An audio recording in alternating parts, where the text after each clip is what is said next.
I'm Miranda, and this is first episode of Broke Barista Life. Today I'm going to be explaining some equipment that I use and how to make espresso.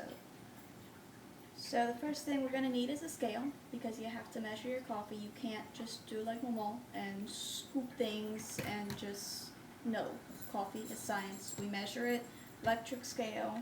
I have all the links for everything that I either use, or if I recommend something else, that is all on my site. Go underneath Barista Tools.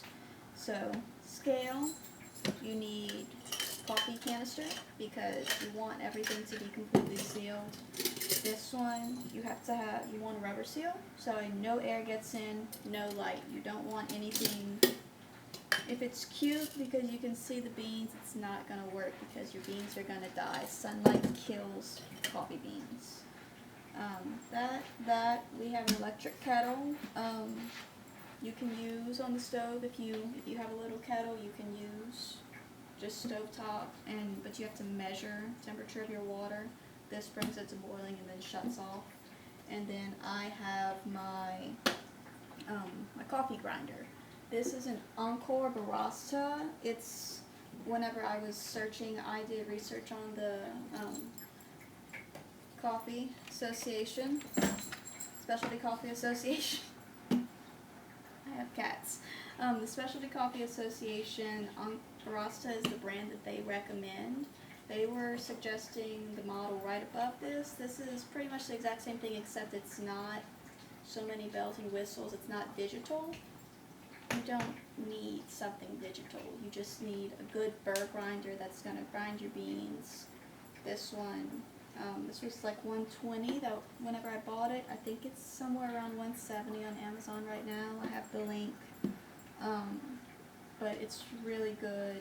Not as basic as you can get, but that's going to make you good, consistent coffee grinds. So, what we're doing with this, we're using Espresso Machine is expensive, and also they're not, if you don't drop a few grand on an espresso machine, it is very inconsistent because the barometric pressure of the earth changes every single day, and you have to come and you have to set your machine every day. You have to reset grinds, pressure, drip time, all kinds of stuff. To do that, you're having to run coffee. So even if you saved up and you bought an espresso machine, then you have to come and you have to set it every day. So you're having to grind coffee, make shots to test them to see if your machine is set right. So by the time it's all said and done, you've wasted a lot of times, 2, 3, or more if you're in Louisiana, because our pressure changes so much. Depending on the machine you have, it's not worth it. You wind up spending more money. So this is an aeropress. You can make a Pseudo Espresso with this. The only reason it's not technical espresso is because espresso has to be it has to be super pressurized, and we cannot physically do that. I'm very small. I can't always get a crema. Sometimes I do. I've had bigger, like guy friends who they come and they're just, even just size-wise bigger than me. They can make a crema with this. So it depends your body type, how strong you are. You might get more or less like an actual espresso shot, but it's never going to be quite there because the pressure, whenever you're not drinking just like straight shots, you don't notice. It's coffee concentrate, it's good, it's fresh, it's perfect for lattes, cappuccinos, everything. If you don't have a crema, you can't really do latte art. Other than that, it doesn't, flavor-wise, it doesn't matter. So, this is what I use. This is the Broke Barista version whenever you can't afford a very nice machine. So, what we're going to do, I'm going to I have aeropress filters. I'm putting one in the bottom, and then you're twisting, locking it, making sure it's good and tight. I'm going to put my water boiling, and I'm going to start measuring out my espresso.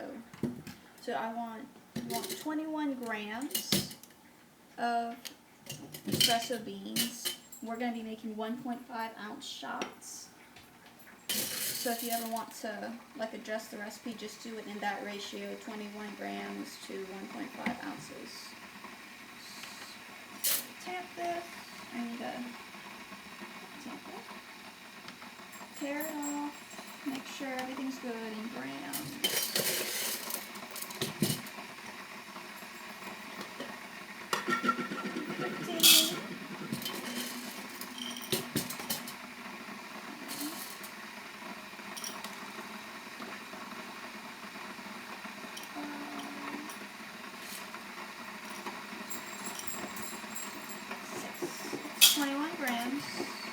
Ethiopian beans right now. Different beans, different flavor notes. We'll get into all of that later. Grind it.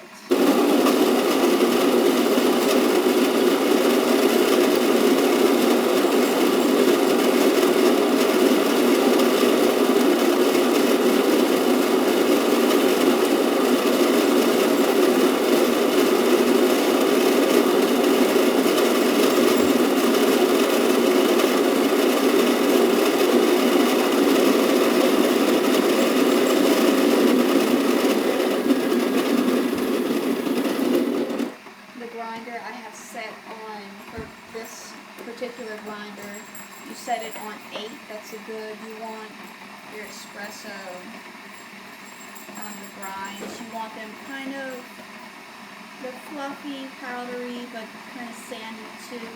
You feel it. It feels like fine sand. It's nice, fine.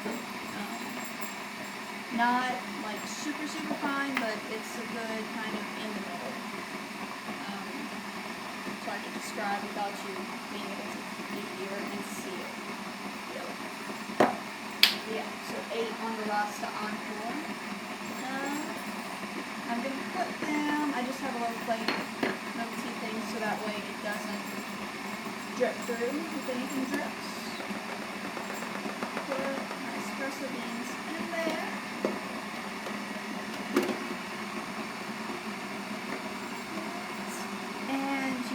Tamp this. Tamping is packing it really tight, making it as smooth as possible.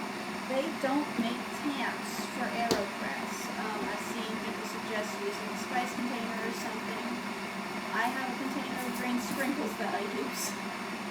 So pack it with whatever is flat, round, fits in there. You're going to have to move it around if it doesn't fit perfectly. I intend on eventually getting my dad to make me a wooden tamp that fits here. But an idea, just a little dowel and a circle of wood, you can make it fit perfect. Just need to pack this as well as possible. And it's going to be difficult. My fingers are small and they kind of fit. Your fingers are any larger than mine. Have fun. Okay. That's as flat as I can get it. We're going to take a second filter. We're going to put our second filter on top of here. And I usually use the plunger from the aeropress because that fits perfectly. Get it in. And then fork, knife, whatever. Just to push it down. Set it right on top of the beans. Make it all nice and flat. That's to keep everything from kind of floating up and around. Wait for our water to boil, and then we'll be good. And what I'm going to be doing, once your espresso brews, within 30 seconds it dies. Whenever I say espresso dies, it gets bitter, everything starts separating inside of it, so you either need to drink it immediately, you're just drinking like that, the little shot, or just any drop of cream, sugar, anything like that will help to stabilize it. So even as it starts cooling, the cooling process is when it starts separating. As soon as you stop brewing it, more hot espresso isn't going in. You do that, put cream or sugar, and it's going to help stabilize it, everything.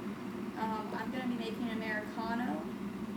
So again, it's keeping it hot, it mellows it out. I'm going to be using this water. just have a little mug. Once I pour it, I'm gonna, this is a nice straight-sided little coffee mug, so it won't, hopefully break. So I'm pouring to halfway between the 1 and the 2, 1.5 ounces. Okay, and then we come and we plunge. I like to call this part worshiping the coffee gods.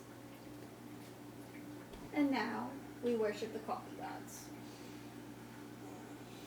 Put as much pressure as possible. Usually takes a bit longer than that, but it's going to be really tough. You just have to push it until it's not moving anymore. Everything is going to have to come out.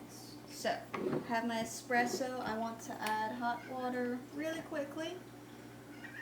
Make sure it doesn't kill over or anything. Don't want dead espresso. Dead espresso is bad. Let's see. I'm going to get, oh, I'm short. My little mug.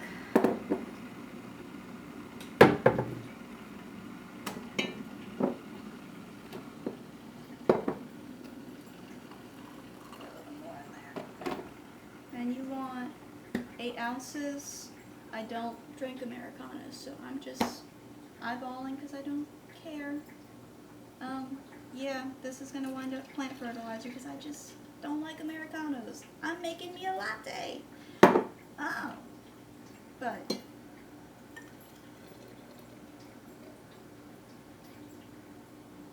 you want to measure this. 8 ounces water, and you have a nice little Americano. So, yeah.